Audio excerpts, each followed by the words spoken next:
নমস্কার, সকলে আমার কথা শুনতে পাচ্ছেন?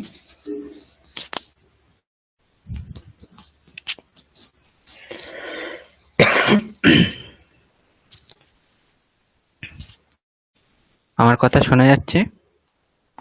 হ্যাঁ স্যার। হ্যাঁ স্যার। আচ্ছা, আজকের ক্লাসে আপনাদের স্বাগত। সুদীপ বাবু, আপনি আগের দিন ক্লাসে ছিলেন না সম্ভবত। না স্যার, আমি প্রথম ক্লাসটা করা হয়নি স্যার, আমার ছিলাম না। আচ্ছা, তো প্রথম ক্লাসে আমরা একটু পরিচয় করেছিলাম। তো আপনি কোন জায়গায় থাকেন, এখন কি করেন এবং হ্যাঁ স্যার। পড়াশোনা করে থাকলে কতটা কি নিয়ে পড়েছেন যদি একটু বলেন, কারণ সকলেই আমরা একটু জেনেছি সকলের বিষয়ে। হ্যাঁ স্যার। স্যার, আমি সুদীপ সরকার। আমার বাড়ি স্যার মুর্শিদাবাদ। আমি এখন যাদবপুরে থাকি। আর যাদবপুর থেকে পিএইচডি করছি সংস্কৃত ডিপার্টমেন্ট থেকেই। আচ্ছা আচ্ছা, পিএইচডি কতদিন হলো আপনার? এই 3 বছরের মতো। আচ্ছা, এমএ কমপ্লিট করেই পিএইচডি জয়েন করেছিলেন নাকি মাঝখানে কিছুদিন না না, বন্ধ? সঙ্গে সঙ্গে 20-তে মাস্টার্স, তারপরে সঙ্গে সঙ্গে পিএইচডি ঢুকেছি। আচ্ছা আচ্ছা, ঠিক আছে। তো আমরা আগের দিন কি দেখেছিলাম সেটা বলতে গেলে এক কথায় আমরা যদি একটু দেখে নিই, আমি আগে স্লাইডটা আপনাদের শেয়ার করি। স্যার স্যার সুদীপ দাদা কোন বিষয়ে পিএইচডি করছেন উনি বললেন, আমি ঠিক বুঝতে পারিনি। উনি বিষয়ের নাম বলেননি কিছু, এমনি শুধু বলেছেন পিএইচডি করছেন উনি। আমার ও আচ্ছা, সাবজেক্ট ঠিক আছে। সংস্কৃতি। হুম,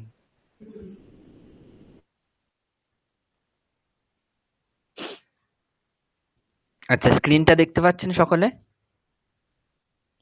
হ্যাঁ স্যার। আচ্ছা, আমরা আগের দিন সাধারণত আমরা জানি সকলেই যে সংস্কৃত হচ্ছে একটা ভাষা, আর সেই সংস্কৃত ভাষাকে দেবভাষা বলা হয়। তার কারণ কি? দেবর্ষিগণ বা মহর্ষিগণ এই সংস্কৃত ভাষাতেই কথোপকথন করেন অথবা করতেন। ঠিক আছে? তো সেই জন্য উক্তিও আছে একটি, সংস্কৃতম নামা দৈবী বাগ অন্বাখ্যাতা মহর্ষিভিঃ, অর্থাৎ মহর্ষিগণ সংস্কৃত ভাষাকে দেবভাষা বলেছেন। এখন ভাষা বলতে গেলে কি কি জিনিস আমাদের মনের মধ্যে এসে উপস্থিত হয়, আমরা একদম সেখান থেকে শুরু করেছিলাম। তো একটা ভাষার একদম বেসিক যদি বলতে হয় তাহলে বাক্য। একটা বাক্যের যদি বেসিক বলা হয় তাহলে একটা বাক্যের মধ্যে কিছু পদ থাকে। পদের মধ্যে বেসিক যদি বলা হয় তাহলে শব্দ, এবং শব্দের মধ্যেও যদি বেসিক ধরা হয় তাহলে বর্ণ। এইভাবে বর্ণ থেকে একটা ভাষার আমরা ক্রম ধরতে পারি। এবার সেই বর্ণের মধ্যেও আমরা শুধুমাত্র কিভাবে অ লিখতে হয়, আ লিখতে হয়, এগুলোই যে শুধুমাত্র সংস্কৃতে বর্ণ শিখতে গেলে শিখতে হবে তা কিন্তু নয়। সংস্কৃতে বর্ণ শিখতে গেলে যেমন অক্ষরমালা শিখতে হয়, তার সঙ্গে সঙ্গেই বর্ণের উচ্চারণ স্থান নিয়ে বিশেষ আলোচনা সংস্কৃতে করা হয়। আপনি যেহেতু সংস্কৃতের স্টুডেন্ট, আপনি এটা জানবেন খুব ভালো করে যে অক্কুহ বিসর্জনীয়ানাম কণ্ঠঃ ইচু ইয়াসানাম তালু ঋতু রসানাম মূর্ধা, এইভাবে প্রতিটা বর্ণের আলাদা আলাদা উচ্চারণ স্থান বলা হয়েছে। ঠিক আছে? তারপর বর্ণ গেল। অনেকগুলি বর্ণ মিলে একটি শব্দ তৈরি হয়। সেই শব্দ আমরা দেখেছিলাম দুরকম, একটা হচ্ছে তদ্ধিতান্ত শব্দ আর একটা হচ্ছে কৃদন্ত শব্দ। তদ্ধিতান্ত শব্দ তদ্ধিত প্রত্যয় যোগ হয়ে তৈরি হয় বলে তদ্ধিতান্ত শব্দ বলা হয়, আর কৃত প্রত্যয় যোগ হয়ে তৈরি হয় বলে কৃদন্ত শব্দ বলা হয়। অর্থাৎ কৃত প্রত্যয় অন্তে থাকে বলে কৃদন্ত, তদ্ধিত প্রত্যয় অন্তে থাকে বলে তদ্ধিতান্ত। কৃত প্রত্যয়ান্ত শব্দ আমরা দেখেছিলাম যেমন কর্তব্য, দানীয় ইত্যাদি। তদ্ধিত প্রত্যয়ান্ত শব্দ আমরা দেখেছিলাম কি দাশরথী আর বাসুদেব, এই দুটো বাসুদেব। হচ্ছে। হ্যাঁ, এবার কৃদন্ত তদ্ধিতান্ত শব্দ নিষ্পন্ন হয়ে যাওয়ার পর আমরা দেখেছিলাম যে শুধুমাত্র ধাতু কিংবা শুধুমাত্র শব্দ বাক্যে প্রয়োগ করা যায় না। ধাতু থেকে তিং প্রত্যয় যোগ করলে তারপর ধাতু পদে পরিণত হয়, এবং শব্দ থেকে সুপ প্রত্যয় যোগ করলে তারপর শব্দ পদে পরিণত হয়। তাই ধাতু থেকে তিং প্রত্যয় অন্তে থাকে, ধাতুর শেষে তিং প্রত্যয় থাকে বলে ধাতুকে তিঙন্ত পদ বলা হয়, আর সুপ প্রত্যয় শব্দের অন্তে থাকে বলে শব্দকে সুবন্ত পদ বলা হয়। ঠিক আছে? এরপর অনেকগুলি পদ মিলে বাক্য। এখন বাক্যের মধ্যে সন্ধি, সমাস ইত্যাদি জিনিস আসে এবং এইভাবে বর্ণ থেকে ভাষার বিস্তার ক্রম আমরা দেখেছিলাম। ঠিক আছে? আগের দিন আমরা সাধারণত এগুলোই দেখেছিলাম। তার সঙ্গে আমরা দেখেছিলাম যে শব্দের নানান প্রকার। স্টাডি মেটেরিয়ালটাও শেয়ার করা ছিল।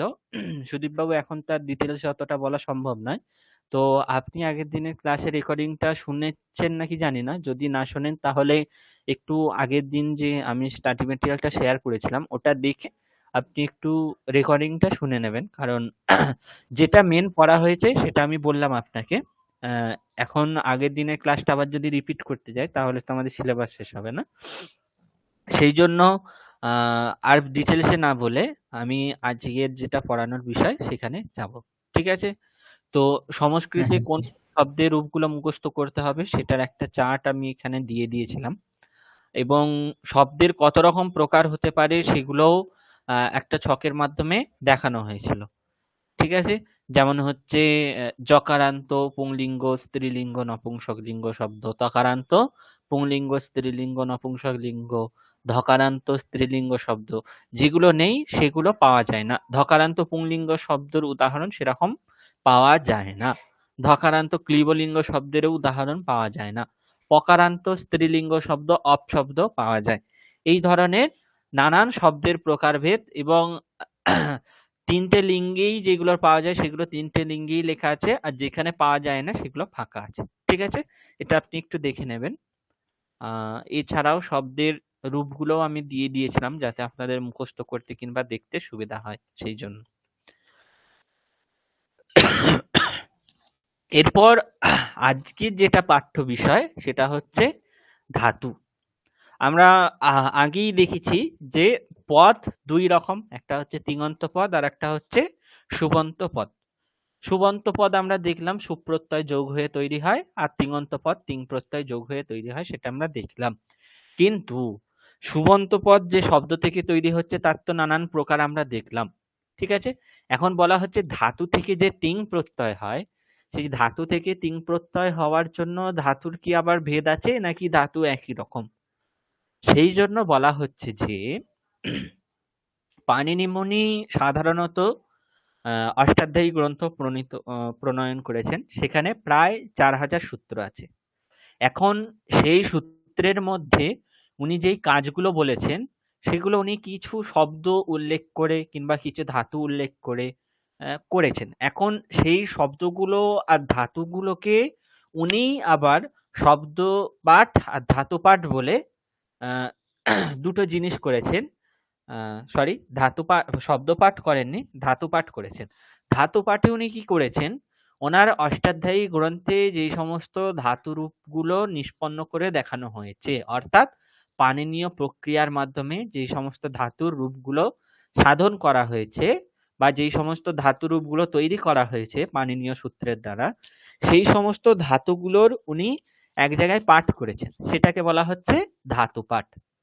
তাহলে ধাতু পাঠে পাণিনি মুনি কি করেছেন?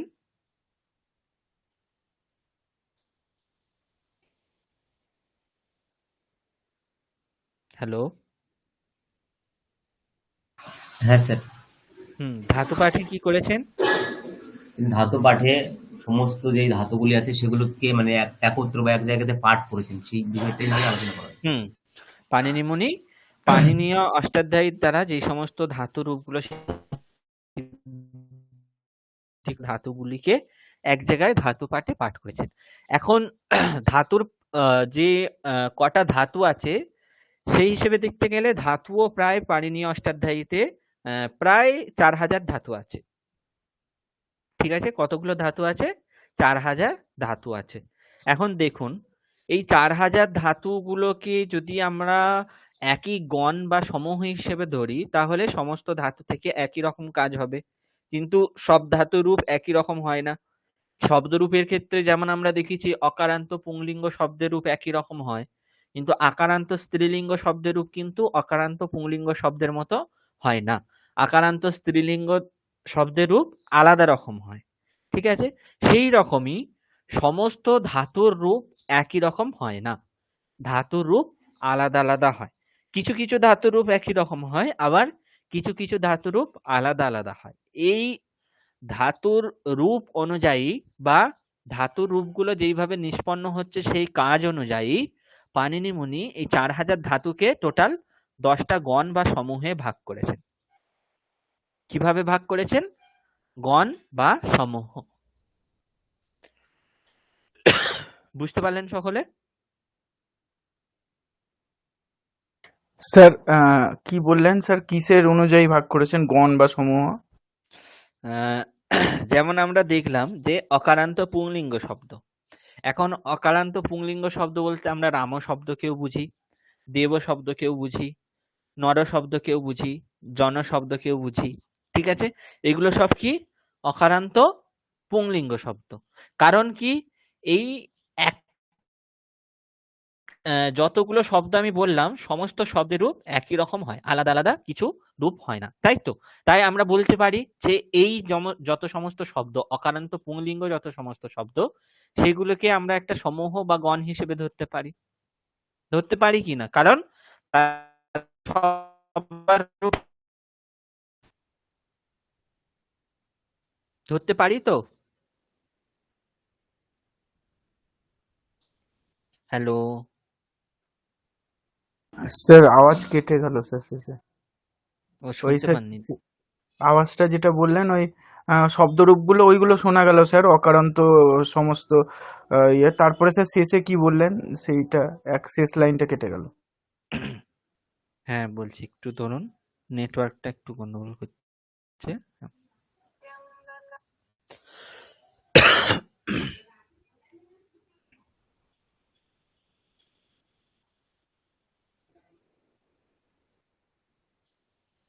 হ্যালো, এখন শুনতে পাচ্ছেন সকলে?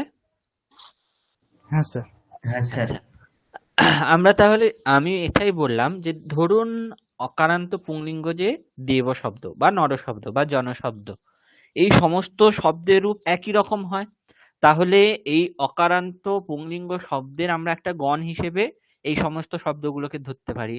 নর, দেব, আহ জন ইত্যাদি যেই সমস্ত শব্দ, বালক, রাম ইত্যাদি শব্দগুলোকে আমরা অকারান্ত পুংলিঙ্গ গণের মধ্যে বা সমূহ হিসেবে ধরতে পারি।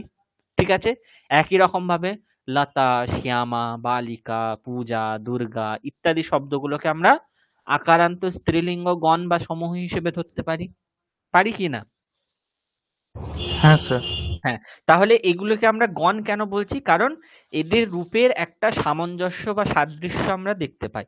এই সমস্ত শব্দের রূপগুলো একই রকম রূপ হয়, কোনো আলাদা জিনিস হয় না, তাই এটাকে আমরা একটা গণ বলছি। ধাতুর ক্ষেত্রেও কি হয়েছে, 4000 ধাতুর রূপ একই রকম হয় না, কিছু কিছু ধাতুর রূপ একই রকম হয়। ঠিক আছে, আর কিছু কিছু ধাতুর রূপ আলাদা আলাদা হয়। এই মানে ধাতুর রূপ কাদের সমান হচ্ছে, কাদের আলাদা হচ্ছে, এই হিসেবে দেখে পাণিনি মুনি কি করেছেন, ওই যে 4000 ধাতু আছে সেগুলিকে 10টি গণে ভাগ করেছেন। তাহলে গণ মানে কি? সমূহ। তাহলে ওই 10টা সমূহের মধ্যে ওই এক একটা সমূহে যেই সমস্ত ধাতু আছে সেই সমস্ত ধাতুর রূপ, ওই সমূহে যত সমস্ত ধাতু আছে প্রায় সমস্ত ধাতুর রূপই একরকম হয়। কিছু কিছু তফাৎ হয় ঠিক, কিন্তু একটা গণ বা সমূহের মধ্যে যতগুলো ধাতু আছে আমরা ধরে নিই যে 4000 ধাতু 10টা গণে, মানে এক একটা গণে 400 করে ধাতু আছে। এটা আমরা অ্যাপ্রক্সিমেটলি ধরলাম। ঠিক আছে, তাহলে প্রথম গণে যে 400টা ধাতু আছে সেই গণের 400টা ধাতুরূপ প্রায় একই রকম হয়। দ্বিতীয় গণের 400টা ধাতুরূপ আছে, সেই গণের যে 400টা ধাতুরূপ সেগুলো একই রকম হয়। এইভাবে 10টা গণের যে 400 400 400 করে ধাতু রূপ আছে সেগুলি প্রতিটা গণের যে সমস্ত ধাতু, সেই গণীয় যেই সমস্ত ধাতু প্রায় সমস্ত ধাতু রূপ একই রকম হয়। ঠিক আছে, তাহলে যেহেতু যেই যেই গণে যেই যেই ধাতু আছে সেই সেই ধাতু রূপ একই হয়, সেই জন্য 4000 ধাতুকে উনি ভাগ করে করে করে 10টা গণে ভাগ করেছেন। ঠিক আছে, তাহলে গণটা কিভাবে ভাগ করেছেন বুঝতে পেরেছেন? ধাতু রূপ অনুযায়ী গণ ভাগ করেছেন। যেই ধাতু রূপ যেই গণের সঙ্গে মিলছে সেই ধাতুকে সেই গণে উনি পাঠ করেছেন। এটা বুঝতে পেরেছেন সকলে? হ্যাঁ স্যার। হুম, এবার বলা হচ্ছে সেই গণগুলোর নাম কি দিয়েছেন তাহলে উনি? প্রথম গণ, দ্বিতীয় গণ, তৃতীয় গণ এরকম তো নাম দেবেন না, যেহেতু উনি একজন মহামুনি ছিলেন এবং ভগবানের সাক্ষাৎ অবতারই বলতে পারেন। তাহলে এরকম মানে অল্পজ্ঞর মতো তো প্রথম গণ, দ্বিতীয় গণ, তৃতীয় গণ এরকম নাম দেবেন না নিশ্চয়ই। তাহলে উনি কি করেছেন, প্রতিটা গণের যেটা প্রথম ধাতু, সেই ধাতুর নাম অনুসারে উনি ওই গণটার নাম দিয়েছেন। ধরুন প্রথম যেই 400টা ধাতু আছে, সেই 400টা ধাতুর প্রথম ধাতু হচ্ছে ভূ ধাতু। তাই ভূ ধাতু আদিতে আছে যেই গণ বা সমূহের, তাকে বলা হচ্ছে ভুয়াদি গণ। ভূ আদি সন্ধি করে ভুয়াদি হচ্ছে, ঠিক আছে? তাহলে ভুয়াদি গণ বলতে কি, ভূ ধাতু যেই সমস্ত ধাতুর সমূহের আদিতে আছে তাকে ভুয়াদি গণ বলা হচ্ছে, ঠিক আছে? তাহলে ভুয়াদি গণ কেন নাম করানো হলো বুঝতে পেরেছেন? মানে যেই সমূহ বা যেই ধাতুর গণের প্রথম ধাতু হচ্ছে ভূ ধাতু, সেই ধাতুকে বলা হচ্ছে ভুয়াদি গণ। অদাদি গণ বলতে তাহলে কি, যেই ধাতু বা ধাতু গণের সমূহের প্রথম ধাতু হচ্ছে অদ ধাতু, তাকে বলা হচ্ছে অদাদি গণ। যেই গণ বা সমূহের প্রথম ধাতু হচ্ছে ওহাগ বলে একটা ধাতু আছে, তার রূপ হচ্ছে জুহতি। তাই এখানে জুহতি আদি বলতে ওহাগ ধাতুকেই বোঝানো হচ্ছে, ঠিক আছে? তা আপাতত এটা জেনে রাখুন যে জুহতি আদি গণ, অর্থাৎ যেই গণের প্রথম ধাতু হচ্ছে জুহতি, সেই গণকে বলা হচ্ছে জুহতি আদি গণ। দ্বীপ ধাতু যেই গণ বা সমূহের আদিতে আছে সেটাকে বলা হচ্ছে দ্বিবাদি গণ। এইভাবে সু ধাতু যেই গণ বা সমূহের আদিতে আছে তাকে স্বাদি গণ। তুদ ধাতু যেই গণ বা সমূহের আদিতে আছে তাকে বলা হচ্ছে তুদাদি গণ। রুদ ধাতু যেই সমূহ বা গণের আদিতে আছে তাকে বলা হচ্ছে রুধাদি গণ। তন ধাতু যেই ধাতু সমূহের বা ধাতু গণের আদিতে আছে তাকে বলা হচ্ছে তনাদিগণ। ক্রিয়াদিগণ, ক্রি ধাতু যেই গণ বা সমূহের আদিতে আছে। আর চূড়াদিগণ বলতে চূর ধাতু যেই গণ বা ধাতুর গণ বা সমূহের আদিতে আছে তাকে চূড়াদিগণ বলা হচ্ছে। এটা সকলে বুঝতে পেরেছেন এতটুকু পর্যন্ত? কারো কিছু বুঝতে অসুবিধা কিংবা জিজ্ঞাসা?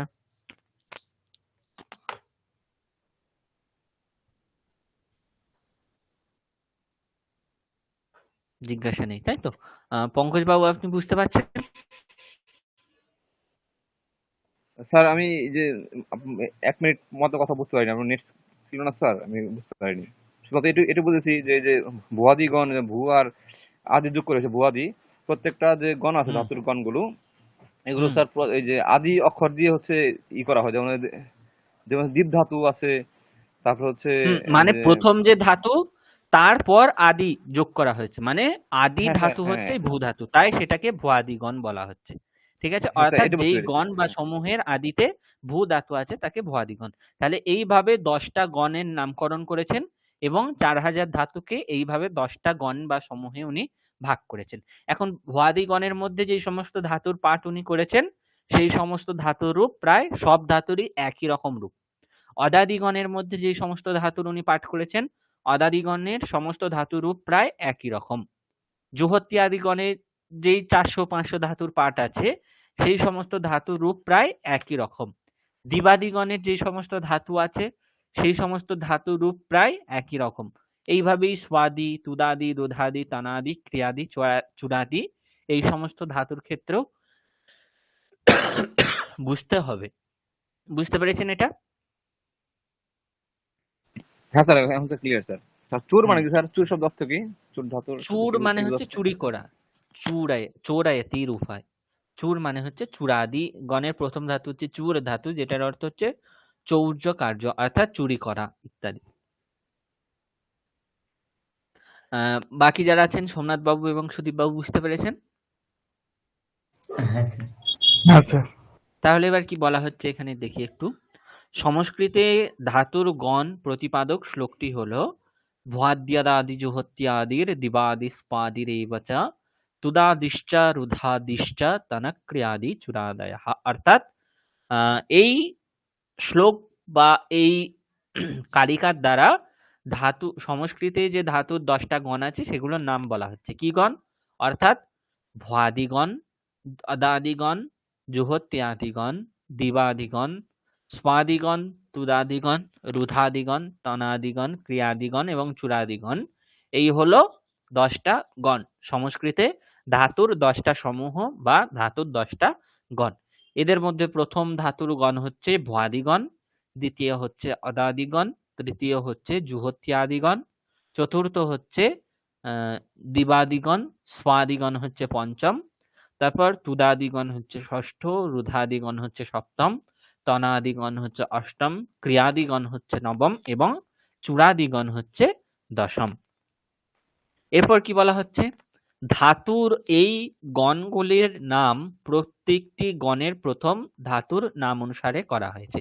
অর্থাৎ ধাতুর এই যে সমূহ বা গণ, এগুলোর নামকরণ কিভাবে করা হয়েছে, গণের যে প্রথম ধাতু সেই প্রথম ধাতুর নাম অনুসারে করা হয়েছে, সেটা আমরা দেখলাম এতক্ষণ আগে। যেমন ভুয়াদিগণের প্রথম ধাতু হচ্ছে ভূ ধাতু, অদাদিগণের প্রথম ধাতু অধাতু, জুহত্যাদিগণের প্রথম ধাতু ওহাক, তার রূপ জুহত্যি হয় তাই এখানে জুহতি ধরা হয়েছে, ওহাক ধাতু। দিবাদিগণের প্রথম ধাতু হচ্ছে দেব ধাতু, স্বাদিগণের প্রথম ধাতু সুই ধাতু, তুদাদিগণের প্রথম ধাতু হচ্ছে তুদ ধাতু, রুধাদিগণের প্রথম ধাতু হচ্ছে রুদ ধাতু, তনাদিগণের প্রথম ধাতু তনু ধাতু, ক্রিয়াদিগণের প্রথম ধাতু ক্রি ধাতু, আর চূড়াদিগণের প্রথম ধাতু হচ্ছে চূর ধাতু। তাহলে প্রতিটা গণ বা সমূহের আদি যেই ধাতু সেই ধাতুর নাম অনুসারে সেই গণ বা সমূহের নাম দেওয়া হয়েছে। ঠিক আছে, তাহলে ভুয়াদিগণ বলতে আমরা যদি ভুয়াদি ধাতু বলি তাহলে আমাদের বুঝে নিতে হবে যে ওই ধাতুটার ভুয়াদিগণের মধ্যে পাঠ আছে। ঠিক আছে, আমরা ধরুন বললাম যে হন ধাতু হচ্ছে অদাদিগণীয় ধাতু, তাহলে অদাদিগণীয় মানে কি, অধাতুর রূপ যেই রকম হয় হন ধাতুরও রূপ খানিকটা সেই রকম হবে, কিছুটা এদিক সেদিক থাকে। ঠিক আছে, সেগুলো বিশেষ বিশেষ সূত্রের দ্বারা বিশেষ বিশেষ কাজ হয়ে রূপগুলো এদিক ওদিক হয়ে যায়, কিন্তু সাধারণত একই রকম রূপ হয়। যেই গণের যেই সমস্ত ধাতু তাদের রূপ প্রায় একই রকম হয়, খুব একটা বেশি পরিবর্তন হয় না। আচ্ছা, একটু ধরবেন।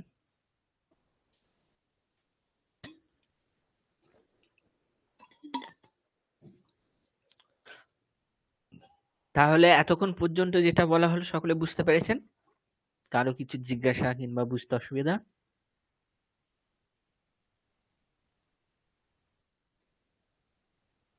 শুনতে পাচ্ছেন তো সকলে?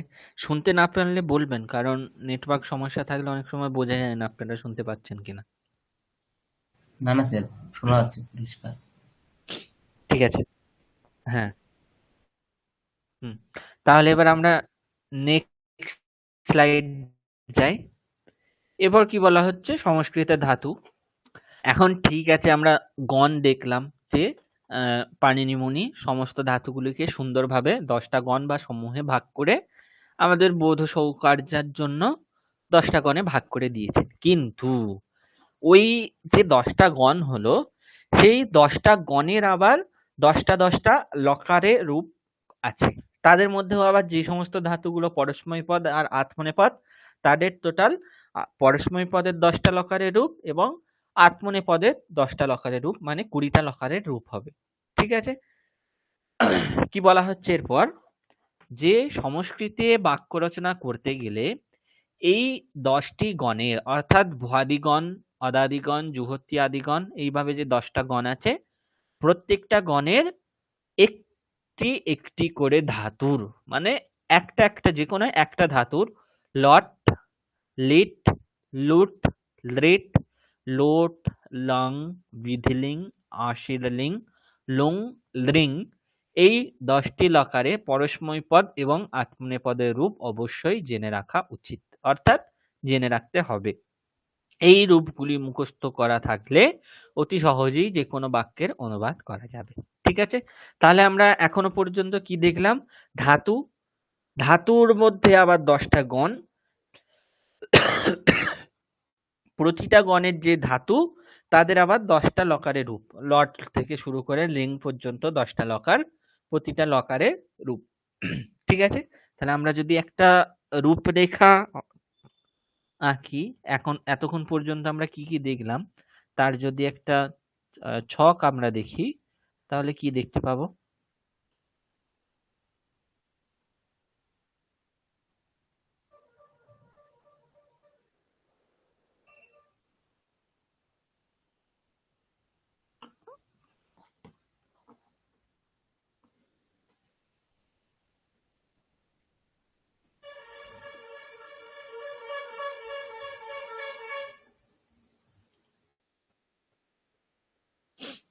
আচ্ছা, ওয়ার্ড ফাইলটা সকলে দেখতে পাচ্ছেন?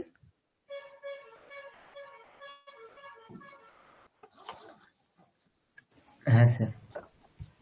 হুম। তো আমরা প্রথমত এটা মাথায় রাখতে হবে যে শব্দের থেকে সুপ বিভক্তি হয় বলে শব্দকে সুবন্ত পদ বলা হয়। আর ধাতুর থেকে তিং বিভক্তি হয় বলে ধাতুকে তিঙন্ত পদ বলা হয়। এটা সবার প্রথমে আমাদের মনে রাখতে হবে, ঠিক আছে? অর্থাৎ আমরা যদি এখানে আরেকটু শর্টকাটে মনে রাখতে চাই তাহলে শব্দ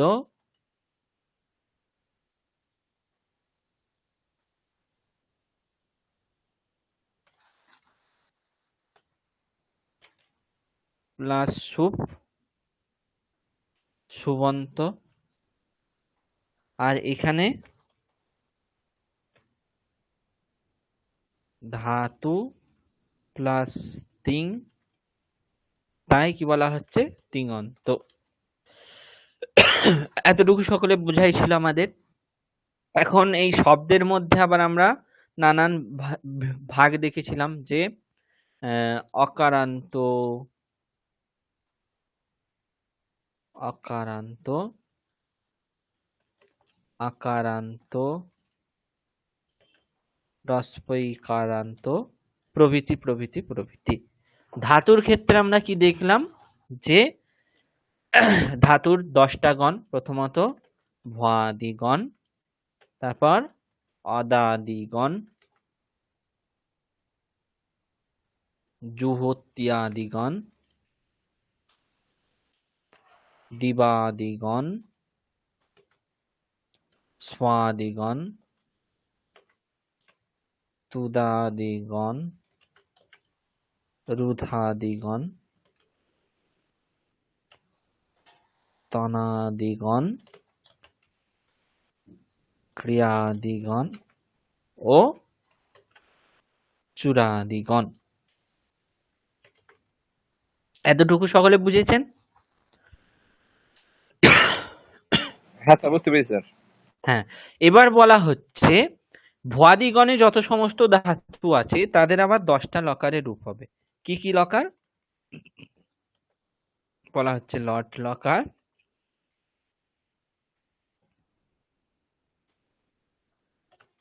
লিট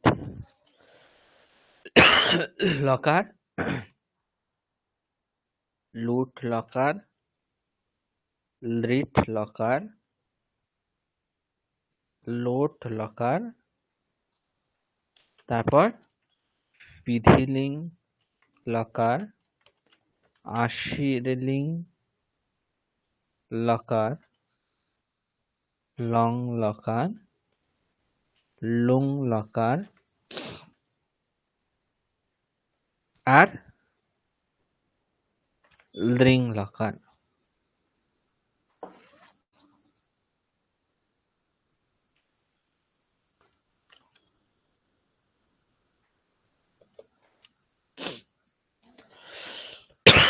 ঠিক ঠিক আছে।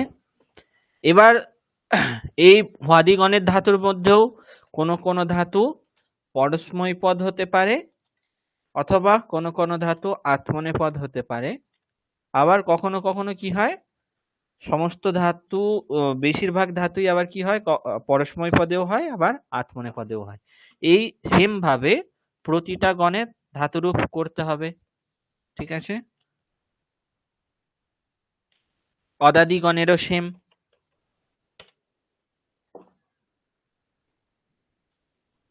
জুহত্যাদিগণেরও সেম, দিবাদিগণের ক্ষেত্রেও সেম। এইভাবে প্রতিটা গণের 10টা লকার, তাদের লকারের রূপ আমাদের মনে রাখতে হবে। যে কোনো একটা ধাতু, ধরুন ধাতু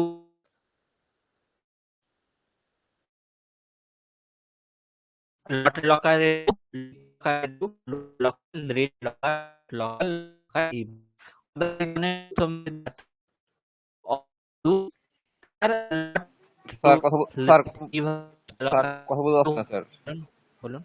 হুম। স্যার কথা কিছু বলতে যায়নি স্যার, বুঝতে পারিনি। ও কেটে গিয়েছিল। আচ্ছা, নেট হ্যাঁ প্রবলেম স্যার, আমার না আপনার? সবটাই কেটে গিয়েছে। এই পর্যন্ত আচ্ছা, এখন বুঝতে শোনা পেরেছি। যাচ্ছে ঠিকঠাক? হ্যাঁ স্যার। ঠিক আছে। তাহলে আমি এটাই বললাম, ওয়ার্ড ফাইলটা তো সকলে দেখতে পাচ্ছেন? হ্যাঁ স্যার, দেখা যাচ্ছে। হুম, আমি এটাই বললাম যে ভুয়াদিগণের তাহলে ভূ ধাতুর 10টা লকার, অর্থাৎ লট, লিট, লুট, লিট, এইভাবে 10টা লকারের রূপ আমাদের মনে রাখতে হবে। অদাদিগণের যে 10টা লকার আছে, অর্থাৎ লট, লিট, লুট ইত্যাদি 10টা লকারের রূপ মনে রাখতে হবে। জুহত্যি আদিগণের প্রথম যে ধাতু ওহাক ধাতু, তার লট, লিট, লুট, এইভাবে প্রতিটা গণের যে প্রথম ধাতু তাদের 10টা লকারের রূপ আমাদের মনে রাখতে হবে। ঠিক আছে? তাহলে প্রথমত ধাতুর গণ, ধাতুর 10টা গণ, ভুয়াদিগণ, অদাদিগণ প্রভৃতি, তাদের আবার 10টা লকার, লট লকার, লিট লকার, লুট লকার, এইভাবে ধাতুর রূপ মনে রাখতে হয়। এটা সকলে বুঝতে পেরেছেন?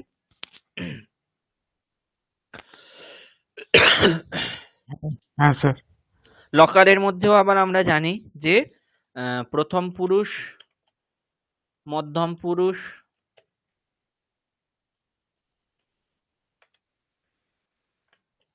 মধ্যম পুরুষ, উত্তম পুরুষ, আর একবচন, দ্বিবচন, বহুবচন।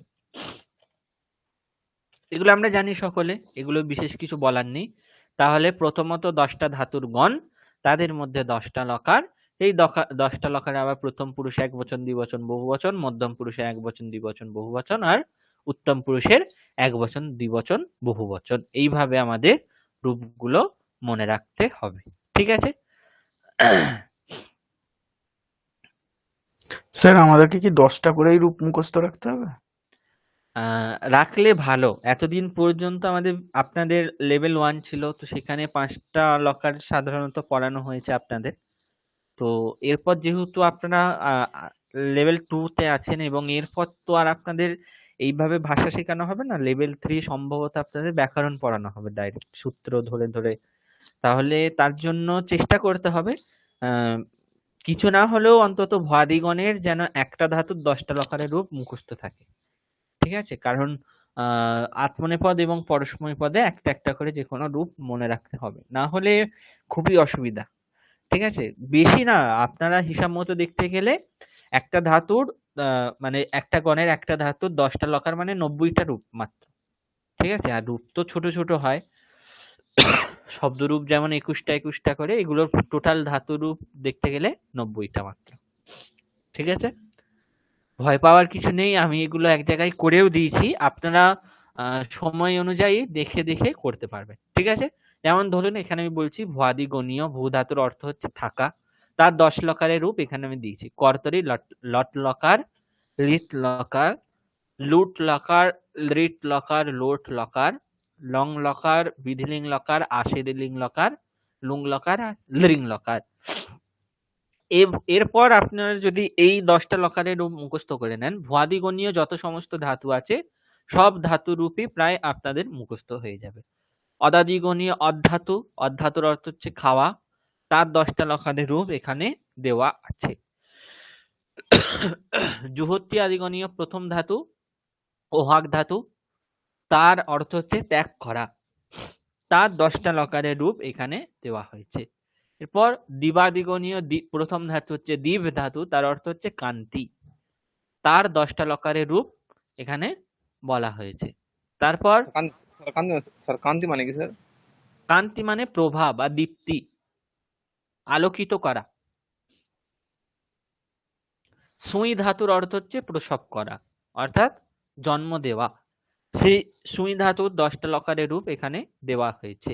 তুদাদিগণীয় প্রথম ধাতু হচ্ছে তুদ ধাতু, তার অর্থ হচ্ছে ব্যথা দেওয়া, তার 10টা লকারের রূপ এখানে দেওয়া হয়েছে। এরপর হচ্ছে রুদ ধাতু। রুদ ধাতুর অর্থ হচ্ছে আবরণ করা, তার 10টা লকারের রূপ এখানে দেওয়া হয়েছে। তারপর তন ধাতু, তনাদিগণীয় প্রথম ধাতু হচ্ছে তন ধাতু, তার অর্থ হচ্ছে বিস্তার করা, তার 10টা লকারের রূপ এখানে দেওয়া হয়েছে। ক্রিয়াদিগণীয় প্রথম ধাতু হচ্ছে ক্রি ধাতু, যার অর্থ হচ্ছে ক্রয়ণ করা অর্থাৎ কেনা, তার 10টা লকারের রূপ এখানে দেওয়া হয়েছে। চূড়াদিগণীয় প্রথম ধাতু হচ্ছে চূর ধাতু, যার অর্থ হচ্ছে চুরি করা, তার 10টা লকারের রূপ এখানে দেওয়া হয়েছে। ঠিক আছে, তো এইভাবে আপনারা নিজেদের সময় মতো 10টা গণ যে আছে, প্রতিটা গণের এক একটা ধাতুর 10টা লকারের রূপ মুখস্থ করতে পারবেন। ঠিক আছে, তাহলে এতক্ষণ পর্যন্ত শব্দের কতগুলো প্রকার আর প্রতিটা শব্দের ভেদ থেকে এক একটা শব্দের রূপ আমি দেখিয়েছি আপনাদের। ধাতুর যে 10টা প্রকার বা 10টা গণ বা 10টা সমূহ তাদের নাম, এবং প্রতিটা গণের যে সমস্ত লকার আছে 10টা করে লকার, তাদের প্রতিটা লকারের রূপ একটা একটা করে দেওয়া হয়েছে এক একটা ধাতু। ঠিক আছে, এরপর কি বলা হচ্ছে যে পদ। পদ আমরা দেখলাম তাহলে সুবন্ত আর তিঙন্ত। সুবন্ত মানে হচ্ছে শব্দের রূপ, তিঙন্ত মানে হচ্ছে ধাতু রূপ। এটা এতক্ষণ পর্যন্ত আমাদের সকলের কাছেই স্পষ্ট, তাই তো? স্পষ্ট হয়েছে তো? ধাতু মানে হচ্ছে তিঙন্ত আর পদ সুবন্ত মানে হচ্ছে শব্দের রূপ। এটা স্পষ্ট সকলের কাছে? হ্যাঁ স্যার। পঙ্কজ বাবু?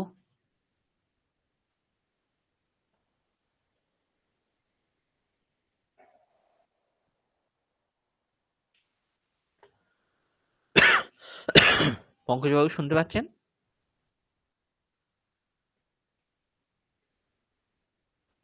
আচ্ছা, সুদীপ বাবু শুনতে পাচ্ছেন? হ্যাঁ স্যার। হুম, তাহলে এরপর আমরা দেখছি যে আমরা তাহলে দেখলাম কি পদ সাধারণত দুই রকম, সুবন্ত আর তিঙন্ত। এই অংশটুকু এখন আমরা ছাড়ছি, একটু পরে এটা আবার দেখব। আমরা নেক্সট স্লাইডে যাচ্ছি। তাহলে সুবন্ত মানে হচ্ছে শব্দরূপ আর তিঙন্ত মানে হচ্ছে ধাতুরূপ, অথবা সুবন্ত পদ আর তিঙন্ত পদ, এটা আমরা দেখলাম। ঠিক আছে, কিন্তু এবার দেখুন আমরা সুবন্ত কেন বলছি, তিঙন্ত কেন বলছি, সেটা তো আমাদের মনে প্রশ্ন আসতেই পারে। ঠিক আছে, অথবা সুবন্ত বলছি, সেই সুপ অন্তে যার তাকে সুবন্ত, সুপ অন্তে যার তাকে সুবন্ত বারবার বলছি, কিন্তু সুপ জিনিসটা কি? বা তিঙন্ত, তিং অন্তে যার তাকে তিঙন্ত, অর্থাৎ ধাতুরূপ। তাহলে তিং জিনিসটা কি, এটা আমাদের সাধারণভাবেই মনে প্রশ্ন আসতে পারে।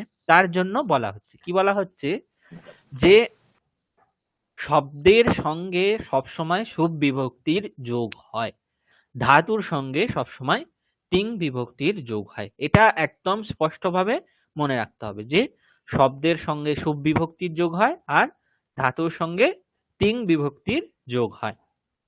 ঠিক আছে, এটা স্পষ্ট হয়েছে সকলের কাছে?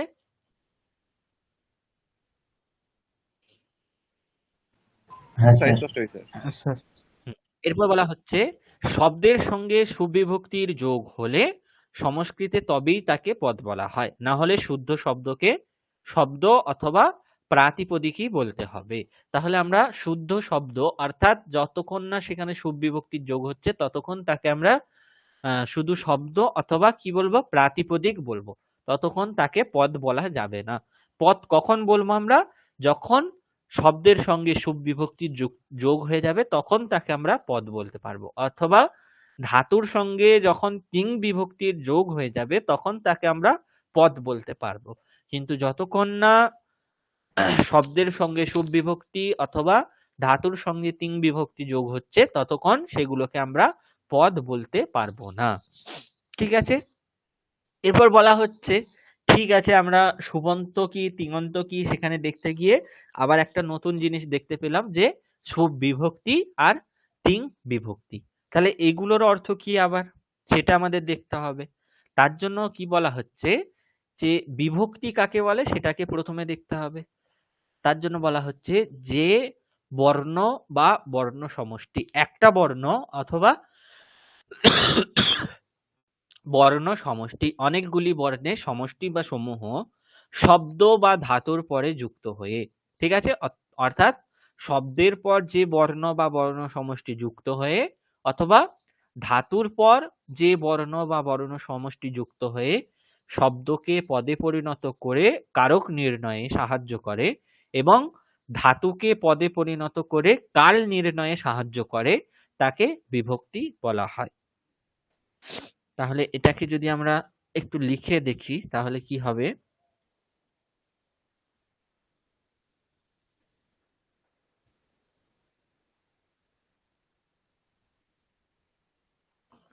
তাহলে আমরা সাধারণভাবে কি দেখলাম? বিভক্তি কাকে বলে? বিভক্তি বলতে আমরা দেখলাম যে বর্ণ বা বর্ণ সমষ্টি। ঠিক আছে? এই বর্ণ বা বর্ণ সমষ্টি শব্দের পর যুক্ত হবে, শব্দের পর বর্ণ বা বর্ণ সমষ্টি, আর ধাতুর পর বর্ণ বা বর্ণ সমষ্টি। ঠিক আছে? তাহলে এখানে কি বলা হচ্ছে যে শব্দের পর বর্ণ বা বর্ণ সমষ্টি যুক্ত হয়ে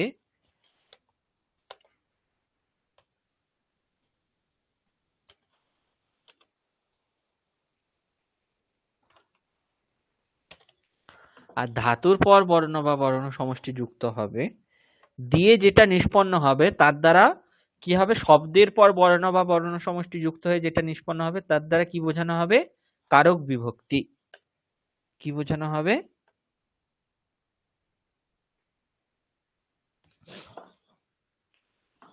কারক।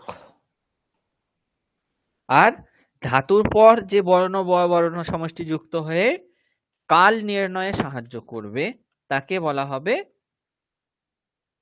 তিং বিভক্তি, আর এটাকে বলা হবে শুভ বিভক্তি। ঠিক আছে? তাহলে বিভক্তি কাকে বলে? বলা হচ্ছে বিভক্তি হচ্ছে একটা বর্ণ বা বর্ণ সমষ্টি, সেটা শব্দের পর যুক্ত হয়ে কারক নির্ণয়ে সাহায্য করবে আর ধাতুর পর যুক্ত হয়ে ধাতুর বা ক্রিয়ার কাল নির্ণয়ে সাহায্য করবে। ঠিক আছে? তাহলে আমরা সকলেই জানি যে রাম শব্দের পর রাম শব্দের পর আমরা যে সুবিভক্তি করি তার দ্বারা কি বোঝানো হয়? কর্তা। কর্তা হচ্ছে একটা কারক, তাহলে কর্তৃকারককে বোঝানো হয়। ঠিক আছে? আর ধাতুর পর যে তিং বিভক্তি যোগ করা হয় অর্থাৎ গম প্লাস টি যোগ করে যে গচ্ছতি রূপ হয় সেটার অর্থ হচ্ছে কি? বর্তমান কাল। এগুলো আমরা সব ডিটেলসে দেখব। ঠিক আছে? এখন শুধু আপনারা দেখুন মানে কিভাবে জিনিসটা হচ্ছে। তাহলে শব্দের পর যে বর্ণ বা বর্ণ সমষ্টি যুক্ত হয়ে রামাহা রূপ নিষ্পন্ন করে কারক বিভক্তি নির্ণয়ে সাহায্য করছে তাকে বিভক্তি বলা হচ্ছে। আর ধাতুর পর যে বর্ণ বা বর্ণ সমষ্টি যুক্ত হয়ে গচ্ছাতি রূপ নিষ্পন্ন করছে এবং বর্তমান কাল বোঝাতে সাহায্য করছে তাকে বলা হচ্ছে কি? বিভক্তি। তাহলে বিভক্তি কাকে বলে বোঝাতে পারলাম? হ্যাঁ স্যার। স্যার একটা প্রশ্ন, স্যার বিভক্তি আর প্রত্যয় কি একই স্যার? হ্যাঁ, বিভক্তি এবং প্রত্যয় একই। সুপ বিভক্তি তিং বিভক্তি, কিন্তু সুপের মধ্যে সু প্রত্যয়, ও প্রত্যয়, যশ প্রত্যয় ইত্যাদি আছে। ঠিক আছে? এক একটাকে বলা হচ্ছে প্রত্যয় কিন্তু সমষ্টিকে বলা হচ্ছে বিভক্তি। সমষ্টি কি? অর্থাৎ সুপ বলতে ২১টা প্রত্যয়ের সমষ্টিকে সুপ বিভক্তি বলা হচ্ছে। তিং বলতে ৯টা প্রত্যয়ের সমষ্টিকে তিং বিভক্তি বলা হচ্ছে। এগুলো আমরা ডিটেলসে দেখবো, একটু পর দেখবো। ঠিক আছে? এখন আপাতত যেটুকু বলা হলো বুঝতে পেরেছেন যে বর্ণ বা বর্ণ সমষ্টি শব্দের পর যুক্ত হয়ে কারক বিভক্তি নির্ণয় করতে তাকে বলা হচ্ছে সুব বিভক্তি। আর যে বর্ণ বা বর্ণ সমষ্টি ধাতুর পর যুক্ত হয়ে ধাতুর বা ক্রিয়ার কাল নির্ণয়ে সাহায্য করছে তাকে বলা হচ্ছে তিং বিভক্তি। সুদীপবাবু বুঝতে পেরেছেন? হ্যাঁ স্যার। পঙ্কজবাবু? হ্যাঁ স্যার। আচ্ছা। তাহলে এবার আমরা নেক্সট স্লাইড যাই। আমরা এখন যেগুলো দেখছি ওগুলো আরেকটু আস্তে আস্তে যখন আমরা আগে আগে যাব তত স্পষ্ট হবে। ঠিক আছে? এখনই ভয় পাবেন না যে খুব কঠিন বিষয় পড়ানো হচ্ছে কিংবা বোঝা যাচ্ছে না ঠিকঠাক। ঠিক আছে? এখন ওটা ভাবার কিছু নেই। আমরা আরেকটু ডিটেলসে যাব একটু পর।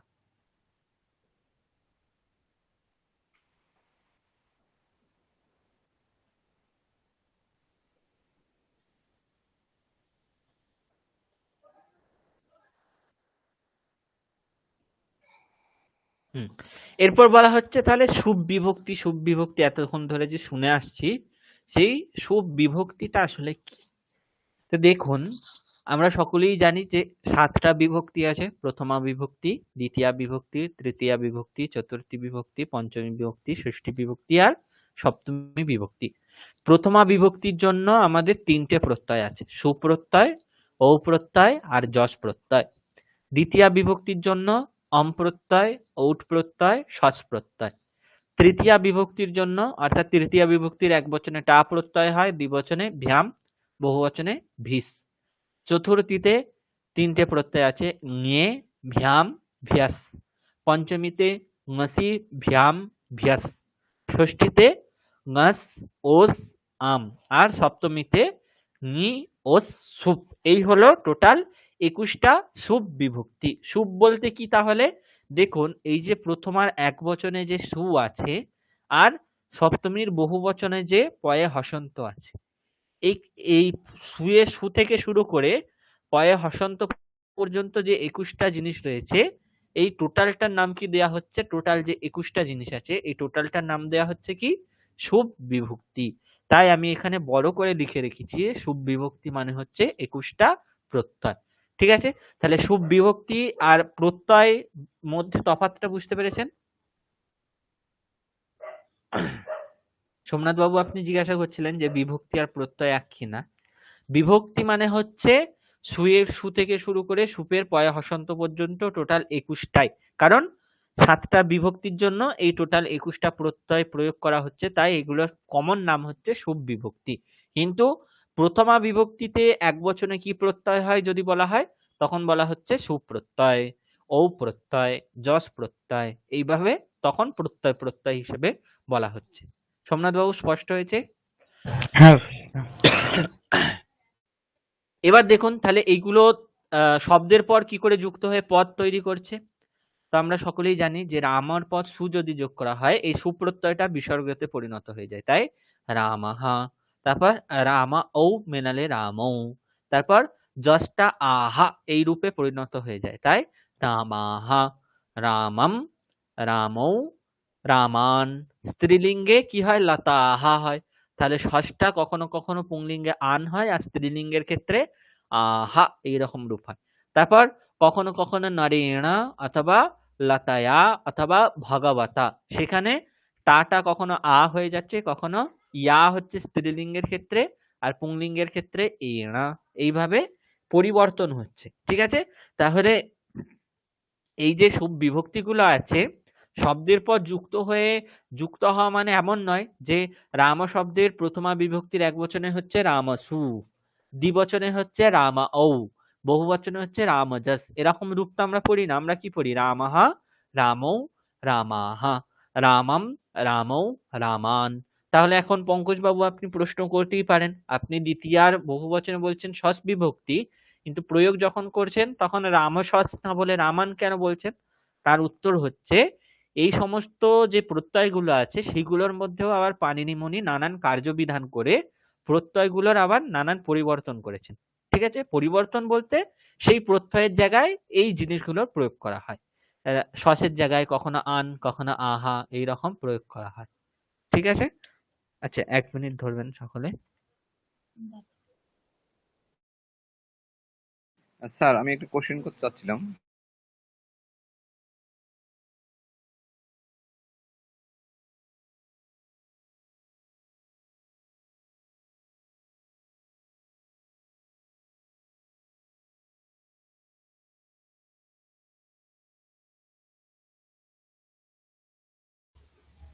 হ্যাঁ, বলুন পঙ্কজ বাবু, প্রশ্ন করছিলেন। স্যার এই যে যে আমাদের ২১টা বিভক্তি আছে, সু, হুম। ঔ, যশ, স্যার এগুলো স্যার আমাদের মুখস্থ করতে হবে? না, না, এগুলো মুখস্থ করতে হবে না। আমরা আপনাদের প্রশ্ন হতে পারে যে সুবিভক্তি কি? আমরা বারবার তো একই কথা শুনে আসছি যে শব্দের পর সুবিভক্তি, ধাতুর পর তিং বিভক্তি। কিন্তু সুবিভক্তি কি? তার জন্য জেনে রাখার জন্য আমি জাস্ট এটা বললাম। ঠিক আছে? এগুলো আবার স্যার আলাদা তাহলে করে স্যার তাহলে স্যার বলুন। ইউটিউবে বিভিন্ন কাজ দেখতে গেলে দেখা যায় যে যারা কাজ করাচ্ছেন তারা একদম টোটাল মুখস্থ ওনাদেরকে। স্যার এর মুখস্থ কেন করছেন বা এটা কি কাজে লাগবে স্যার? এটা কাজে লাগবে বলতে আপনারা যখন ধরুন এরপর লেভেল 3 তে ভর্তি হবেন, ঠিক আছে, তখন তো আর আপনাদের রামা শব্দের রূপ করানো হবে না কিংবা লতা শব্দের রূপ করানো হবে না, তখন আপনাদের দেখানো হবে যে কিভাবে রামাহা এই রূপটা সিদ্ধ হচ্ছে। তখন এই যে 21টা বিভক্তি আছে সেগুলো মুখস্থ রাখলে আপনি তখন বলতে পারবেন যে রাম শব্দের পর প্রথমার এক বচনে সুবিভক্তি হচ্ছে, দিয়ে রামাহা রূপ হচ্ছে, রাম শব্দের পর ও বিভক্তি হচ্ছে, দিয়ে রামও রূপ তৈরি হচ্ছে, রামা এটার পর যশ বিভক্তি বা যশ প্রত্যয় হয়ে রামাহা এরকম রূপ হচ্ছে। এটা তখন আপনি বুঝতে পারবেন, ঠিক আছে। আহ স্যার তা বলে তাহলে আমি বারণ করছি না যে এগুলো মুখস্থ করবেন না, আপনারা করলে খুবই ভালো, কিন্তু লেভেল 2 এর জন্য এক্ষুনি আপনাদের যে এগুলো খুব কষ্ট করে মুখস্থ করতে হবে সেটা না। আগে আপনারা শব্দের যে রূপগুলো দেখালাম কিংবা ধাতুর যে 10টা গণের প্রতিটা গণের এক একটা ধাতুর 10টা লকারের রূপ দেখালাম সেগুলো মুখস্থ করুন, ঠিক আছে। তারপর যদি দেখেন যে না আরো ইচ্ছা করছে মুখস্থ করতে, তাহলে এগুলো করে রাখলে খুবই ভালো। আমি বারণ করছি না, কিন্তু মানে জোর করে মুখস্থও করতে বলছি না আবার, ঠিক আছে। স্যার বলেন স্যার L3 তে, স্যার L3 কি আছে স্যার এই আপনার এই প্রতিষ্ঠানে? হ্যাঁ আছে, কিন্তু ওটা L3 না, ওটা সাধারণত লঘু সিদ্ধান্ত কৌমুদি অনুযায়ী পড়ানো হয়, তাই ওই কোর্সটার নাম L3 না। সম্ভবত লঘু সিদ্ধান্ত কৌমুদি এরকম নাম, L3 যেটা আছে। স্যার এটা স্যার কত দিনের কোর্স হবে রঘুসিদ্ধান্ত কৌমুদি? ওটাও সম্ভবত 6 মাসের কোর্স আপনাদের,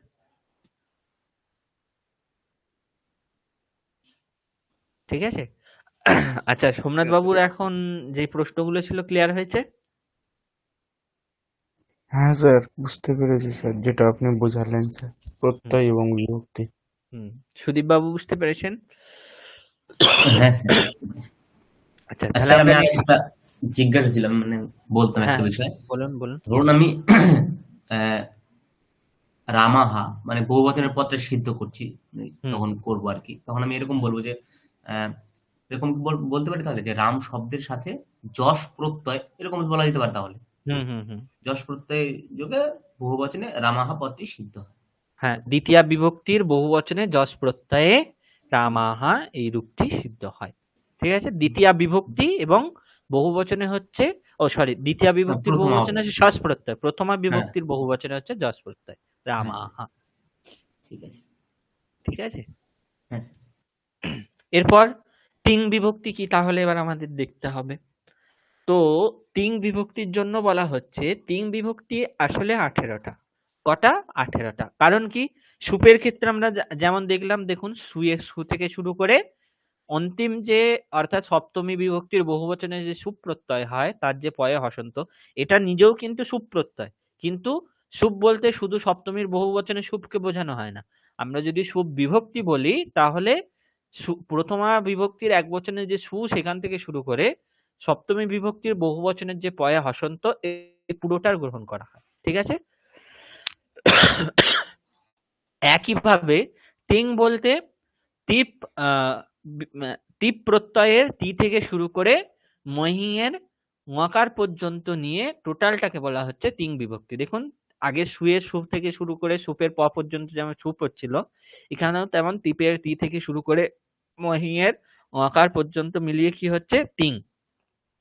টোটালটাকে তিং বলা হচ্ছে। তাই তিং বলতে টোটাল 18টা প্রত্যয়ের সমূহ বা গণকে বোঝানো হয়। তাহলে এদের মধ্যেও আবার প্রথম 9টা প্রত্যয়কে বলা হচ্ছে পরস্মৈপদ প্রত্যয়, আর শেষের 9টা প্রত্যয়কে বলা হচ্ছে আত্মনেপদ প্রত্যয়। পরস্মৈপদ প্রত্যয় কোনগুলো? তিপ্তাস ঝি, সিপথাস থা, মিব্বাস মাস, তা আতাম ঝা, থাস আথাম ধ্বম, ইট ওয়াহি মহিং। এগুলো হচ্ছে আত্মনেপদ প্রত্যয়, আর তিপ্তাস জি, সিপথাস থা, মিব্বাস মাস এগুলো হলো পরস্মৈপদ প্রত্যয়। যেই সমস্ত ধাতু পরস্মৈপদী ধাতু সেগুলোর ক্ষেত্রে এই 9টা প্রত্যয় হবে, আর যেই সমস্ত ধাতু আত্মনেপদী ধাতু সেগুলোর ক্ষেত্রে এই 9টা প্রত্যয় হবে। বুঝতে পেরেছেন এটা?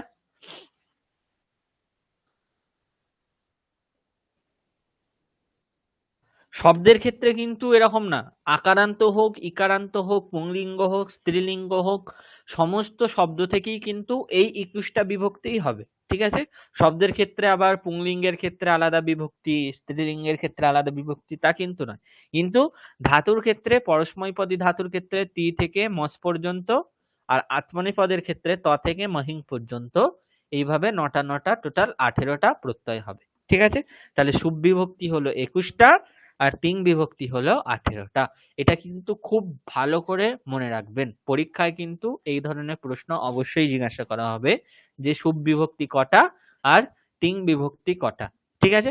অথবা এইভাবেও বলা হতে পারে যে পরস্ময় পদ প্রত্যয় কতগুলো, পরস্ময় পদ প্রত্যয় কতগুলো বলতে তখন কিন্তু 9টা, তখন কিন্তু 18টা না।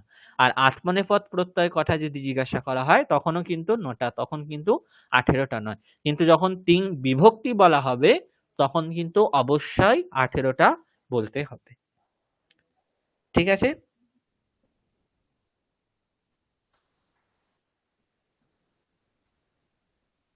হ্যালো, সকলে বুঝতে পেরেছেন তো? হ্যাঁ হ্যাঁ স্যার, স্যার। বুঝতে পেরেছি। হ্যাঁ কঠিন স্যার, হ্যাঁ লাগছে স্যার। না তো? না না স্যার। হ্যাঁ, এগুলো আস্তে আস্তে স্পষ্ট হবে। ঠিক আছে? যেহেতু প্রথম এগুলো সুদীপ বাবু হয়তো শুনেছেন এগুলো, কিন্তু বাকিরা তো এগুলো নতুন। আপনাদের আগের ক্লাসেও সম্ভবত বলা হয়েছে এসব বিষয়ে, বলেছেন তো L1 হ্যাঁ এগুলো। স্যার। হ্যাঁ স্যার, এতটা উত্তম। ডিটেলসে হয়তো হয়নি, কিন্তু অল্প অল্প বলা হয়েছে, তাই তো? হ্যাঁ স্যার। আচ্ছা, তাহলে বিভক্তি কি আমরা দেখলাম। এরপর বলা হচ্ছে যে কারক বিভক্তি বলি আমরা, তাহলে কারক কি? ঠিক আছে? তাহলে দেখুন আস্তে আস্তে কিন্তু আমরা ওই যে প্রথমে একদম বলা হয়েছিল কি, একদম প্রথমে আমরা যেটা দেখেছিলাম যে ছকটা এখানে, একদম প্রথমে আমরা কি দেখেছিলাম, বর্ণ। বর্ণের মধ্যে বিশেষ কিছু উচ্চারণ স্থান ইত্যাদি আছে, সেটা প্রথম ক্লাসেই আপনাদের বলা হয়ে গিয়েছে, তাই এখানে আমরা ডিটেলসে আলোচনা করিনি। কিন্তু তারপর অনেকগুলো বর্ণ মিলে যে শব্দ হয়, অর্থাৎ কৃদন্ত শব্দ অথবা তদ্ধিতান্ত শব্দ, সেই কৃদন্ত শব্দ কিভাবে ধাতুর পর কৃৎ প্রত্যয় যোগ হয়ে কৃদন্ত শব্দ, আর শব্দের পর তদ্ধিত প্রত্যয় যোগ হয়ে তদ্ধিতান্ত শব্দ হয়, সেটাও আমরা দেখে নিয়েছি আগে। এখানেও বিশেষ কিছু বলার নেই। কিন্তু এই শব্দ নিষ্পন্ন হয়ে যাওয়ার পর কি করে সুবিভক্তি যোগ হয়ে পদে তৈরি হয়, আর ধাতুর পদ তিন বিভক্তি যোগ হয়ে কিভাবে তিঙন্ত পদ পরিণত হয়, সেগুলো কিন্তু আমরা এখন দেখছি। ঠিক আছে? তাহলে সুবন্ত পদের মধ্যেও আবার দুটো জিনিস আমরা হিসাব মতো দেখতে পারি, একটা হচ্ছে বিভক্তি, একটা হচ্ছে কারক। তাহলে কারক কি জিনিস সেটা আমরা দেখে নিলাম। ঠিক আছে? এরপর বিভক্তি কি সেটা আমরা দেখে নিলাম, যে বর্ণ বা বর্ণ সমষ্টি শব্দের পর যুক্ত হয়ে কারক নির্ণয়ে সাহায্য করে তাকে বলা হয় সুবিভক্তি। আর বিভক্তি অন্তে থাকে বলে শব্দরূপকে সুবন্ত রূপও বলা হয়। ঠিক আছে? ধাতুর পর তিন বিভক্তি যুক্ত হয় বলে তাদেরকে তিঙন্ত রূপ বলা হয়। এখন সুবন্তর মধ্যেও আবার দুটো জিনিস আমরা দেখবো, একটা হচ্ছে বিভক্তি, বিভক্তিটা আমরা দেখে নিলাম। এরপর আমাদের দেখতে হবে কারক কি। ঠিক আছে? কি দেখতে হবে? কারক কি। তো এইভাবে আমরা কিন্তু আস্তে আস্তে ছোট ছোট বিষয়গুলো দেখে দেখে এগিয়ে যাচ্ছি। এরপর কারক কি এটা বলতে গেলে আমরা সাধারণত কারকের সংজ্ঞা বা কারক কাকে বলে সেটা দুটো উত্তর পাই। একটা হচ্ছে ক্রিয়ান্বয়ী কারকম, আর একটা হচ্ছে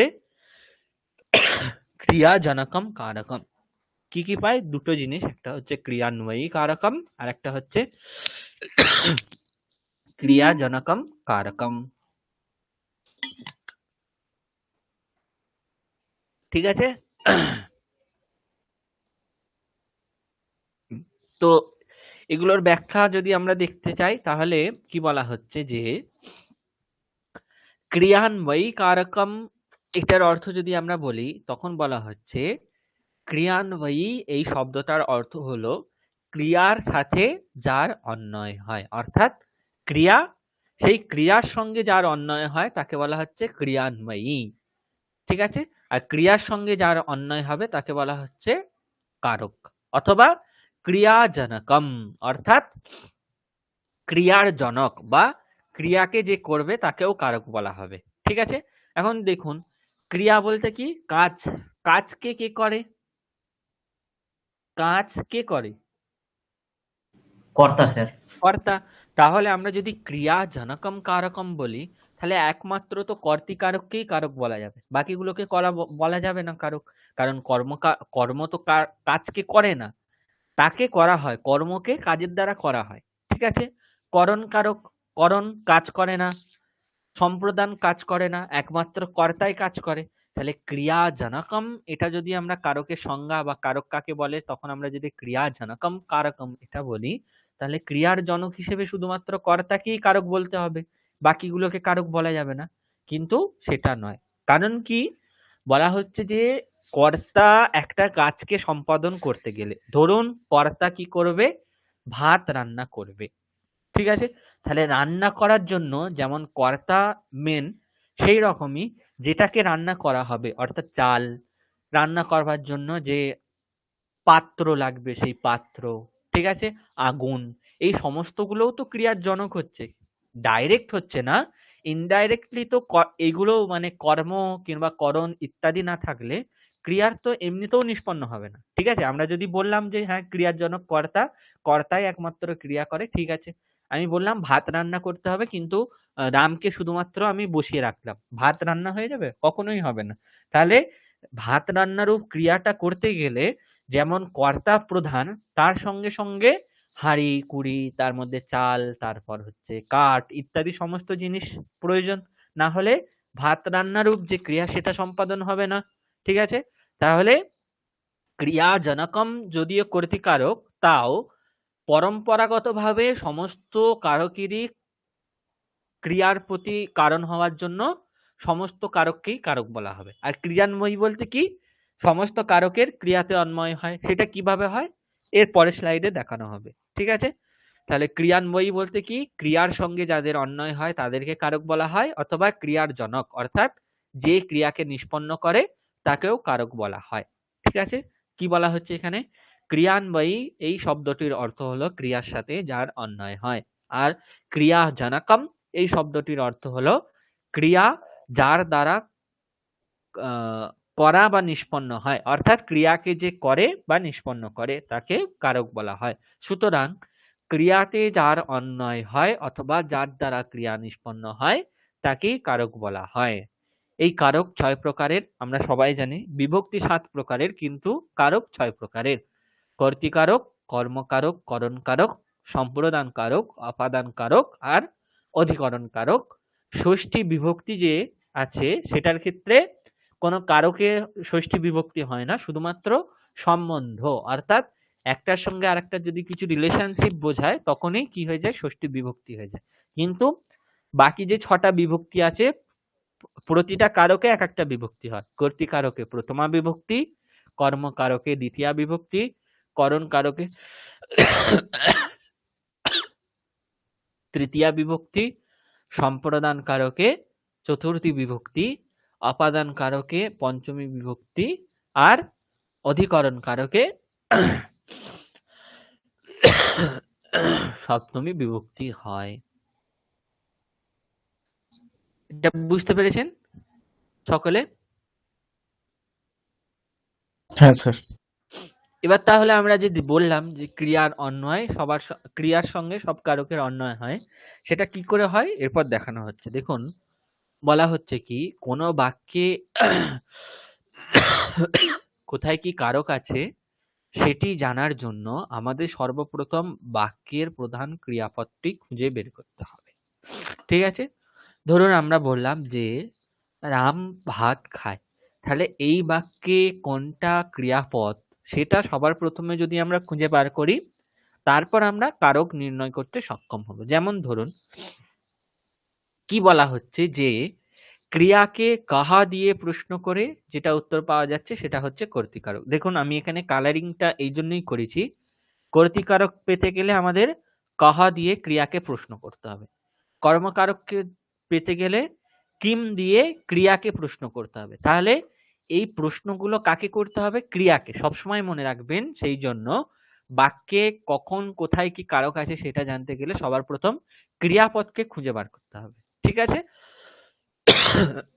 তারপর ক্রিয়াকে কাহা দিয়ে প্রশ্ন করলে কর্তৃকারক পাওয়া যাবে, কিম দিয়ে প্রশ্ন করলে কর্মকারক পাওয়া যাবে। যেমন ধরুন রাম ভাত খায়, এখানে খায় হচ্ছে মেন ক্রিয়াপদ।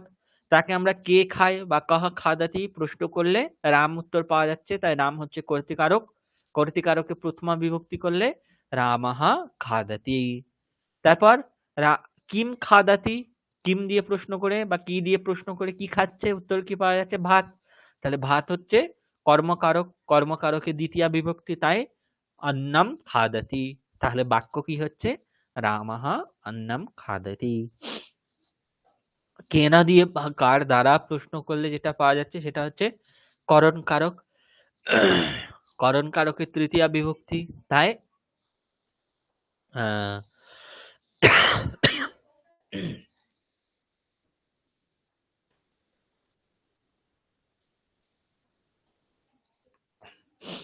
করণ কারকের তৃতীয়া বিভক্তি হয়, তাই রামাহা হাস্তেনা অন্নম খাদাতি, এরকম বাক্য। কাস্মাই বা বাংলাতে কাকে বা কার জন্য দিয়ে প্রশ্ন করে যেটা উত্তর পাওয়া যায় সেটা হচ্ছে সম্প্রদান কারক। সম্প্রদান কারকে চতুর্থী বিভক্তি হয়।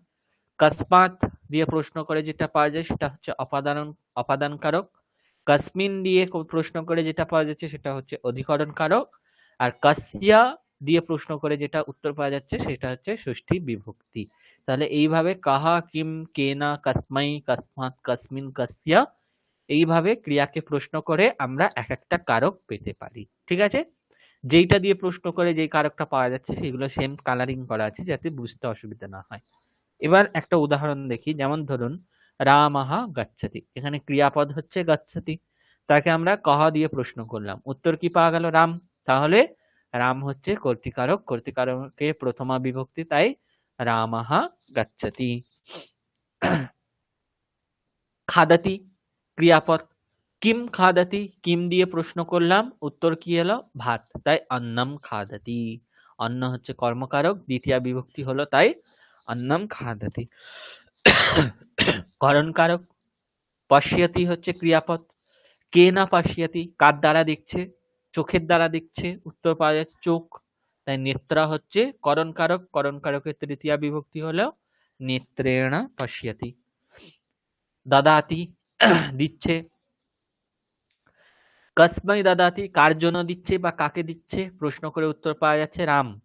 রাম হলো সম্প্রদান, সম্প্রদান কারকের চতুর্থী বিভক্তি, তাই রামায় দাদাতি। অপাদান কারক আগাচ্ছতি, আসছে। কসমাৎ বা কোথা থেকে আসছে প্রশ্ন করে উত্তর পাওয়া যাচ্ছে গ্রাম থেকে আসছে, তাই গ্রাম হলো অপাদান কারক, অপাদান কারকে পঞ্চমী বিভক্তি, সেই জন্য গ্রামাৎ আগাচ্ছতি। কস্য দিয়ে প্রশ্ন করে ষষ্ঠী বিভক্তি পাওয়া যাচ্ছে, তাই কস্য পুস্তকম রামস্য পুস্তকম। আর তিষ্ঠতি আছে। কুত্র বা কসমিন তিষ্ঠতি, কোথায় থাকে প্রশ্ন করা হলো, উত্তর কি আসছে? বনে থাকে, তাই বন হচ্ছে অধিকরণ, অধিকরণ কারকে সপ্তমী বিভক্তি, তাই বনে তিষ্ঠতি।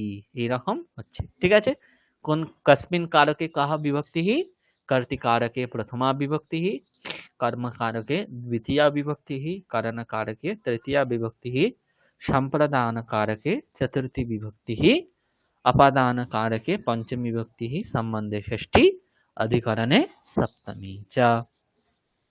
এইভাবে বিভক্তিগুলো নির্ণয় করতে হবে। ঠিক আছে, আচ্ছা, তাহলে আজকে আমরা মোটামুটি ধাতুর গণ, কারক আর বিভক্তি দেখলাম। এগুলো থেকে কারো কিছু বুঝতে অসুবিধা কিংবা প্রশ্ন কিছু থাকলে বলতে পারে।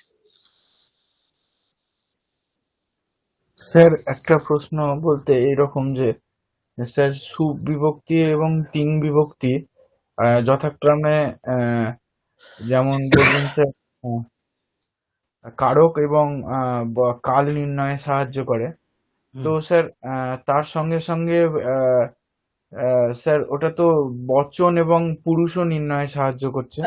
হ্যাঁ, সে তো কাল নির্ণয় করছে এবং পুরুষ বচন ইত্যাদি নির্ণয়ে সাহায্য করে। ওটা তো বচন এবং পুরুষ এগুলো তো শব্দের ক্ষেত্রেও কমন, ধাতুর ক্ষেত্রেও কমন। ঠিক আছে, বিশেষটা আমি বলেছি, শুধুমাত্র বিশেষটা হচ্ছে কারক, তিন সুপ্রত্যয় হচ্ছে কারক বা সুবিভক্তি কারক নির্ণয়, আর তিন বিভক্তি হচ্ছে কাল নির্ণয়ে, বর্তমান কাল নাকি অতীত কাল নাকি ভবিষ্যৎ কাল, কাল নির্ণয়ে সাহায্য করে। বুঝতে পেরেছেন সোমনাথবাবু? হ্যাঁ স্যার ঠিক আছে। আর কারো কিছু প্রশ্ন? স্যার আপনি আমাদের কি কি পড়াবেন স্যার? আমি আপনাদের প্রত্যয় পড়াবো, কারক বিভক্তি তো পড়ালাম, এরপর হচ্ছে বাচ্য পরিবর্তন, কর্তৃবাচ্য, কর্মবাচ্য, ভাববাচ্য, আর কৃত প্রত্যয় কিছু পড়াবো, তার সঙ্গে নৎপ, সৎপ এবং তদ্ধিত প্রত্যয় কিছু দেখবো আমরা। আর পড়ানো কঠিন লাগছে না তো আপনাদের? না স্যার একদম না। সুধীবাবু, প্রথম ক্লাস ভালো লেগেছে? হ্যাঁ স্যার, ভালো লেগেছে ক্লাস। আচ্ছা, আপনি তো সেই মানে যে ধরে ধরে পড়াচ্ছেন না, আমার খুব ভালো লাগছে ক্লাসটা। হুম, তো আজকে আমি কিছু বলতে আপনাদের, আমার মানে প্রচন্ড জ্বর সর্দি হয়েছিল। এখন হঠাৎ আবার জ্বরটা আসছে মনে হচ্ছে, গা হাতের প্রচন্ড যন্ত্রণা হচ্ছে আর কাশিটাও বেড়েছে। তো আজকে আমি আর ক্লাসটা কন্টিনিউ করতে পারছি না, কারণ প্রচন্ড মাথার যন্ত্রণা হচ্ছে। মাথার যন্ত্রণা হলে তো বলতেও অসুবিধা হয়। কিছু হ্যাঁ মনে স্যার, অনেকক্ষণ করবেন ধরে না। লক্ষ্য করছি আপনি খুব কাশছেন স্যার। হ্যাঁ, মানে জ্বরটাও খারাপ এসেছে, মনে গা হচ্ছিল। হাতের যন্ত্রণা হচ্ছে খুব। স্যার তো তাহলে পরের দিন থেকে শুরু করা যাবে স্যার, ওই অসুস্থতার মধ্যে কি করে ক্লাস করা হ্যাঁ, যায়? পরের দিন আমরা বাচ্য পরিবর্তন থেকে শুরু করব। আমি এই মুহূর্তে আপনাদের বাড়ির কাজ কিছু দিচ্ছি না, একটা বাড়ির কাজ দেবো। ওটা আমি একটু শরীরটা আমার ঠিক হোক, আমি তারপর একটু পর আপনাদের মেসেজ করে জানাচ্ছি, ঠিক আছে? স্যার স্যার আগামী সপ্তাহে ক্লাসটা হবে বৃহস্পতিবার। স্যার ওই ক্লাসটা স্যার যে কারো সমস্যা না থাকে তাহলে স্যার আগের দিন বা পরের দিন করা যায়, বুধবার বা শুক্রবার এরকম দিনে স্যার করা যায় বৃহস্পতিবার ক্লাসটা, যদি সেটা কারো সমস্যা না থাকে। আপনারা একটু সবার সঙ্গে আলোচনা করে নেবেন, কারণ এখানে তো সবাই উপস্থিত নেই, একজন নেই এখানে আবার। তো আপনারা আবার গ্রুপে আলোচনা করে নিতে পারেন, কারো যদি অসুবিধা না থাকে আপনারা জানালে আমি নিয়ে নেবো, আমার কোনো অসুবিধা নেই, ঠিক আছে? এখানে যারা আছেন তাদের কারো কি অসুবিধা আছে যদি বৃহস্পতিবারের বদলে বুধবার কিংবা মঙ্গলবার করা? মঙ্গলবার তো হবে না, হয় বুধবার নাহলে শুক্রবার। স্যার শুক্রবারে হলে স্যার আমার অসুবিধা নেই স্যার। বুধবারে স্যার এখানে চ্যান্টিং এর যে ক্লাসটি হয় সেটি স্যার বুধবারে হয়, চ্যান্টিং এর লেভেল 2 টি স্যার। আচ্ছা, সুদীপ বাবু, আপনার শুক্রবার হলে অসুবিধা আছে? তাহলে স্যার শুক্রবারে হোক তাহলে। আচ্ছা, পঙ্কজ বাবু, তাহলে আমরা শুক্রবার করতে পারি ক্লাসটা। ঠিক আছে, thank you sir, thank you. হ্যাঁ, ওটা স্যার এই তাহলে টাইমটা থেকেই। হ্যাঁ, হ্যাঁ, তাহলে ওটা সবাই মনে রাখবেন, আমাদের পরবর্তী সপ্তাহে ক্লাস শুক্রবার হবে, ঠিক আছে? সেটা বলছি আমি রাজদীপ আরেকবার, বাবুকে তো জানাতে হবে। হ্যাঁ, হ্যাঁ, আমি তাও আরেকবার স্বামীজির বাড়িতে জানাই, ওনারা কি বলেন জেনে তারপর আপনাদের বলবো সেটা, ঠিক আছে? এখনই কনফার্ম বলছি না যে হবে কিনা, জেনে আমি আরেকবার বলবো আপনাদের। আর স্যার রাজদীপ বাবু তো জানতে পারবে না, ওনাকেও তো একবার ইনফর্ম করে দেওয়া হ্যাঁ, দরকার। সেই জন্যই আমি বললাম একবার গ্রুপেও জানাবেন, এখানে আপনারা আছেন বলে আমি জিজ্ঞাসা করে নিলাম, ঠিক আছে? আর স্যার একটা রিকোয়েস্ট ছিল স্যার, আজকে যে এগুলো পড়ালেন স্যার, তার হ্যাঁ, স্যার স্লাইডস গুলো আর স্যার পিডিএফটা যদি কাইন্ডলি পাঠিয়ে দেন তাহলে স্যার একটু দেখলে একটু স্যার আপনি যেগুলো পড়ালেন সেগুলো একটু ইয়ে করা হয়ে যাবে, চর্চা করা হয়ে যাবে। হ্যাঁ, আমি এক্ষুনি দিচ্ছি ওগুলো। আর ভাই কাজটা আমি একটু পর দিচ্ছি, শরীরটা ঠিক করে দিচ্ছি। স্যার আর কথা স্যার লিভ নিন স্যার, আপনি লিভ নিয়ে নিন, আর কথা নেই, আপনি রেস্ট নিয়ে নিন স্যার। ধন্যবাদ সকলকে, আজকে তাহলে আমি ক্লাস এখানেই শেষ করছি। কিছু মনে করবে না, শরীরটা আর দিচ্ছে না, ওই না না জন্য। স্যার একদম স্যার রেস্ট নিন স্যার, হ্যাঁ এখন স্যার রেস্ট নিন।